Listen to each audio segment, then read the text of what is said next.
شادی کے 1 سال بعد میری بہن میرے پاس بیٹھی تھی۔ کہتی ہے تم بھی شادی کر لو، سنجیدہ ہو جاؤ گے، عمر بڑھ جائے تو رشتے نہیں ملتے، اور اپنی بیوی کا بھی خیال رکھنا۔ میں ہنس دیا اور کہنے لگا تم تو ایسے کہہ رہی ہو جیسے تمہارے سسرال والے تمہیں روٹی بھی نہیں دیتے۔ ایک دم سے زرد پڑ گئی اور رونے لگ گئی۔ میں ڈر گیا کہ کیوں رونے لگ گئی۔ پوچھا تو کہنے لگی وہ مجھے روٹی نہیں دیتے۔ میں نے کہا کیا مطلب؟ کہتی ہے بھائی جب شوہر سسرال کچھ دن کے لیے چھوڑ جائے تو مجھ پر زندگی تنگ ہو جاتی ہے۔ سارے کام کرتی ہوں، سب کے کپڑے استری کر کے دیتی ہوں، ایک وقت کا کھانا 5 کلو سالن بنانا ہوتا ہے، پھر 3 درجن تک روٹیاں۔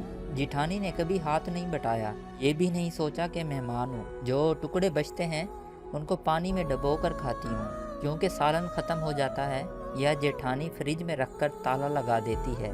میری بچی کوک میں تھی تب بھی کام کروایا، ڈیلیوری کے بعد بھی جب شوہر مل کر چلے گئے تب بھی کام کروایا۔ میں مرد ہوں، کمزور نہیں کہ روؤں، لیکن اس دن میں عورتوں کی طرح رویا۔ مجھے پتا ہی نہیں چلا کہ میں کب رو دیا۔ کہنے لگی بھائی میں آپ لوگوں کو دکھ نہیں دینا چاہتی، نہ ہی شوہر کو، اسے اس کے گھر والوں سے بدزن کرنا چاہتی ہوں۔ تمہاری روٹی نہ دینے والی بات نے مجھے رلا دیا۔ بے بسی اتنی تھی کہ میں آج مرد ہو کر بھی اپنی بہن کے لیے کچھ نہیں کر سکتا۔ اللہ سب کی بہن بیٹی کا نصیب اچھا کرے، آمین۔